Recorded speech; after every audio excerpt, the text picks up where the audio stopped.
Hello, everyone. Welcome to Developing Palates. I am Aaron Loomis coming to you from the Drew Estate Studio. With me today is Seth Geis, and from the Vistania Studio, John McTavish. How you guys doing? Doing great. Good, man. Preseason football's wrapped up. Regular season starts in what, 2 weeks? Good times. Nice. All right. So today we are talking about the Crowned Heads Coroneta Habano Earl. And that is a Robusto 5x52. Comes out of the Noxa factory in Nicaragua. Wrapper is Ecuadorian Habano. Binders from Nicaragua. And the filler is Nicaraguan Condega, Esteli, and Jalapa. Price point is $12.95, and the cigar was released in June of 2024. So with all that out of the way, Seth, what was your overall experience like with this cigar?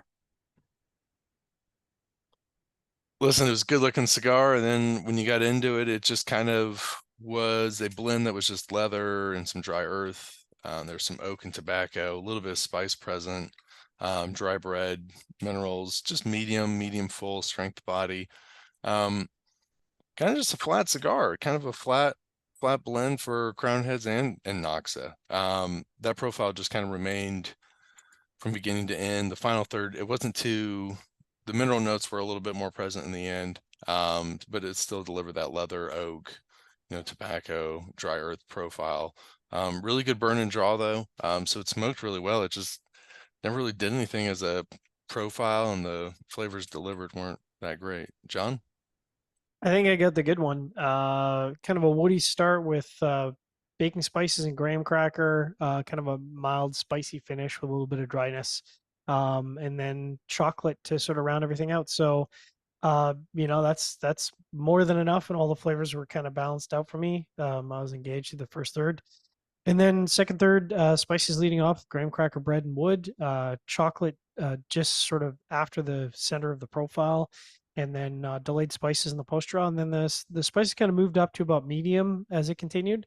And then some savory wood came through at the halfway point. Bottom half had a little bit of mild dryness, but that actually just offset that savory wood. So quite pleasant, enjoyable smoking experience. And then last third, medium strength spices, wood, mildly dry wood on the finish, and then spices kind of went up to medium full, became a little unbalanced. Some sweet wood there, kind of offsetting it a little bit, but it was very spice forward.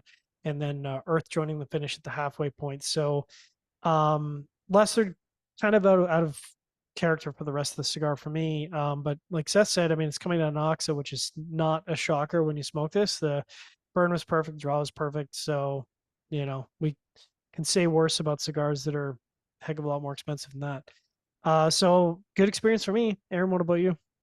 Yeah, for me, the cigar started with toasted oak and some earth. I got a light mustiness that joined in pretty quickly. Some black pepper joined a bit later. Second, third saw the black pepper increase until it kind of reached the middle of the profile. Then the final third saw the toast level become pretty heavy. Same for me with construction, perfect, typical kind of Noxa construction. So like to see that. But cigar just had an average flavor profile throughout. It was kind of focused around that musty toasted oak, earth, and the black pepper. Some slight transitions to the fullness of flavors, but otherwise pretty linear. Nothing very exciting for this cigar, and not something I'd really see myself coming back to. All right, let's get to the scores. Start at the top with John at 6.82. I gave it a 5.75, and Seth gave it a 5.5. So, John, how'd that 6.82 match up for you?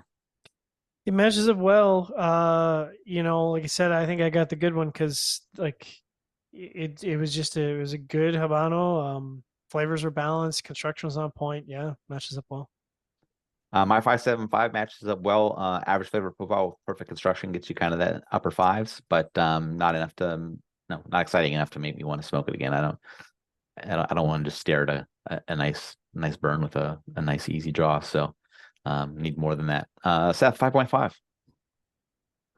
Yeah, it was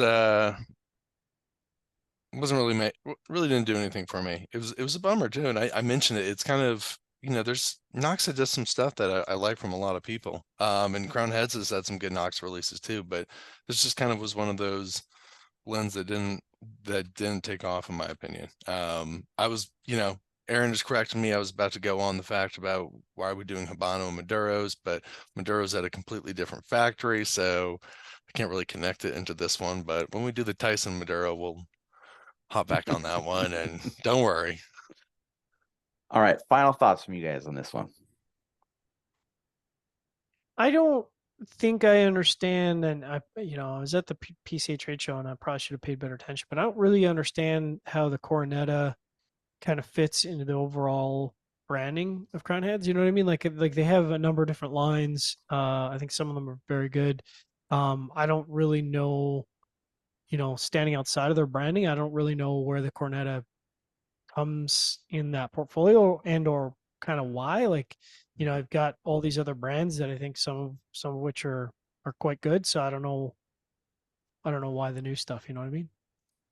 Yeah, I mean, it's definitely kind of a departure for them. Definitely different primary band from a lot of the other stuff. But yeah, it just seems like from kind of when they launched and for a few years after that, they had pretty tight branding around what the concepts were, right? And then now it's kind of scattered a bit from there. So I would agree with you there. I will say something I liked about the packaging here is what they had been doing previously. They'd been doing that golden black Crown Heads footband on everything, Right. which kind of, I understand, trying to be uniform across the board, but they also had the footband on this, but it wasn't that one. It was more designed with the primary band's color pattern, which I really liked a lot more. So I would say stay in this route. Go with a footband that matches the color and just have your company name on there like you did with this one. I know there's a visual thing that you want to do to be able to make people remember and know instantly what brand it's for, but I dug the way that this one looked. So, all right, wherever you catch this video, be sure to like and subscribe, but check out the full written review on the website, developingpalates.com. Follow us on all the social media channels, and you can catch all of our review recaps on podcasts. So iTunes, Google Play, and Podbean.